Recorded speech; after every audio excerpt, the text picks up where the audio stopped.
If you go to the HaxeFlixel website to learn how to use HaxeFlixel there, it will teach you how to use HaxeFlixel, which is awesome, but it won't teach you how to use Haxe, the language that is powering the whole thing. And I see a lot of people on Discord who get caught on very simple mistakes that should have been taught to them beforehand. So the purpose of this tutorial series is to teach just enough Haxe to the point where you can make your own HaxeFlixel projects without too much issue. I should point out that this is a Haxe tutorial, not a HaxeFlixel tutorial.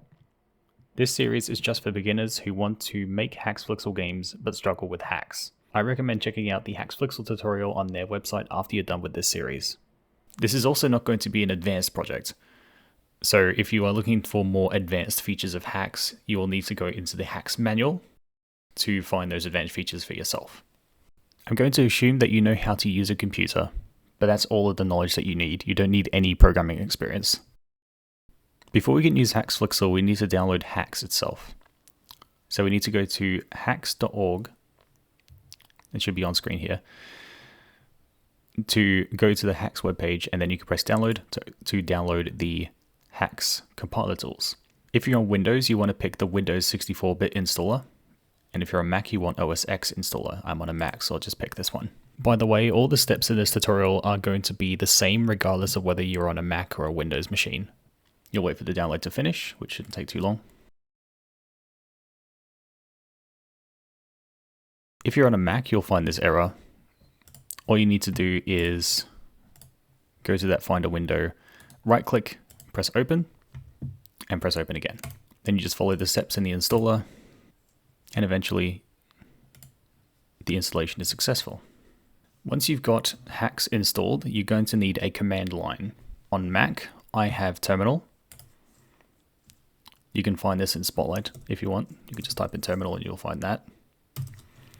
On Windows, you can open the Start menu and you'll be able to search there to find either Command Prompt, PowerShell, or Windows Terminal. But once you have a command line open, you'll see a prompt similar to this. And here you can type in haxe -- version with a space. If you see a version number, the installation is successful. When we download Haxe, we get what's called the Haxe Toolkit. And the Haxe Toolkit on its own gives us some very basic tools like compiling code and not much else. Haxe on its own is not enough to create games. But thankfully, it also comes with a tool called haxelib. And basically, haxelib lets us download the things that we need in order to use Haxe to make games. This is how we will be installing HaxeFlixel. Ah yes, if you're using Haxe for the first time, you need to run haxelib setup. And then just press enter. Now you can run haxelib install Lime. By the way, Lime just contains the features that HaxeFlixel needs to run, basically. Once Lime is installed, you can also use haxelib install Flixel. And this will install Flixel. Once both of those are installed, you can then run haxelib run lime setup Flixel. This is going to be the longest download because this downloads everything that Flixel needs, or HaxeFlixel needs, to operate properly. Without this, nothing will work, so definitely download this. It's just going to take a little while. Alright, it's done. I should have skipped all this with the magic of editing.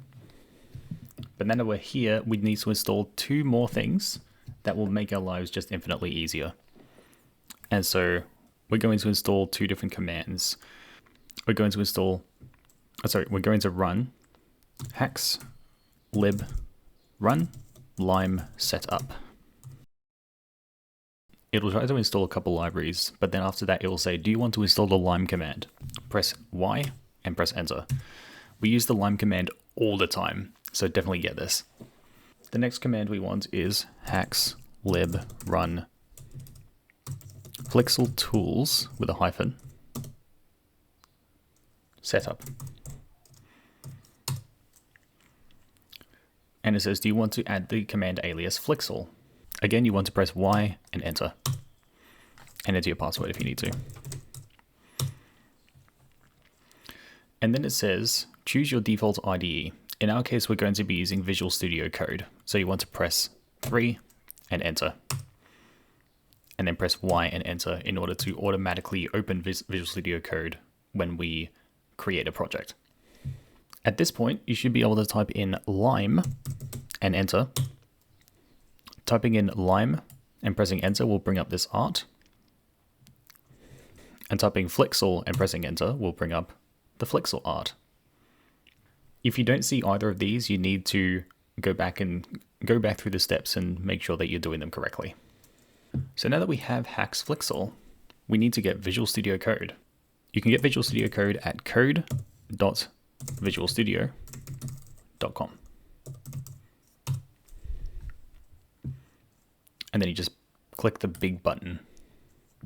It'll download the version that you need depending on your operating system. I should stress that you don't need Visual Studio Code to follow along, but it makes things a lot easier if you are a complete beginner to this sort of stuff. So now let's open that zip file. On Windows, you'll get an installer, by the way. You just double click the installer and it's the same thing. But on the Mac, you get this app, drag it to applications, and you're done. The next step is to make a new HaxeFlixel project, finally. Open Spotlight or the Start menu or whatever, and open Visual Studio Code.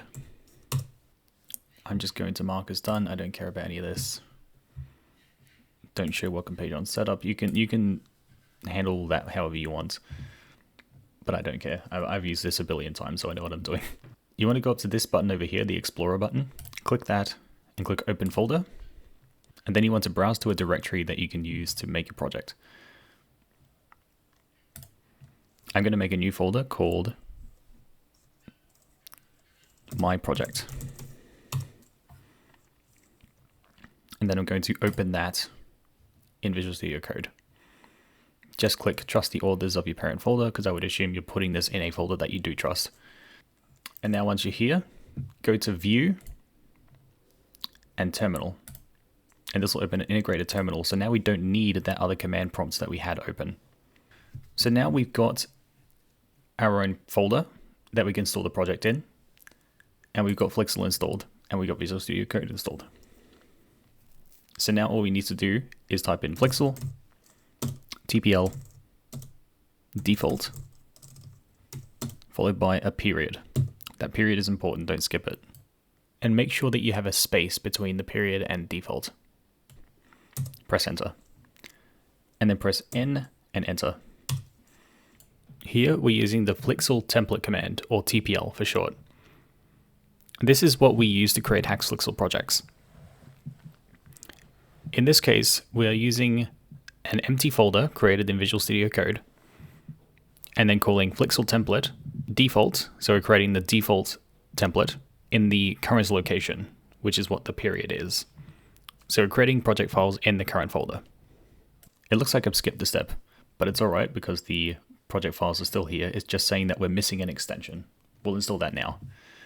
The extension that we're missing is the Lime extension. So go to the extensions panel, the extensions button here, and type in Lime.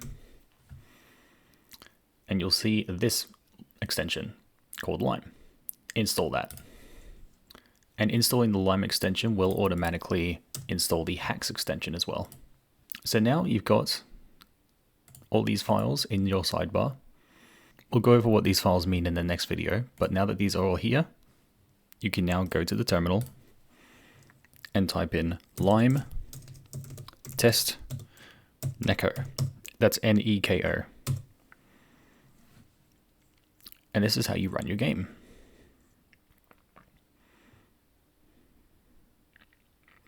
After a few moments, there it is. And that's how you install HaxeFlixel. So to summarize, we installed Haxe from the Haxe website. We installed HaxeFlixel using the haxelib command that came with the download.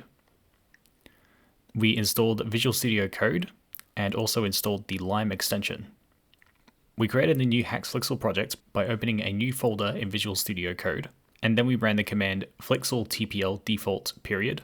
And then we ran the game that we just created using lime test neko. In the next video, we'll be going over what all of these project folders and files mean, and we'll also be printing hello world to the screen. Thanks for watching, and I'll see you in the next video.